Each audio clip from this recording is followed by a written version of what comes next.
How to generate a cPanel backup and send it to FTP server.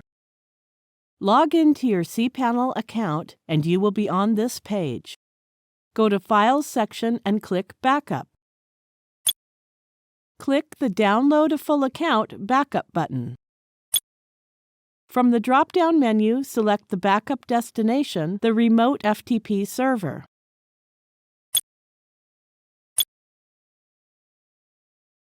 If you don't want to receive the notification of completion of the backup, click the Options button. Enter FTP IP address or FTP domain name such as ftp.example.com. Enter your FTP username and password.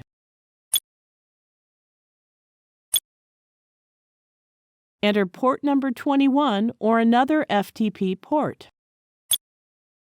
Enter remote directory like /home/username/backup folder.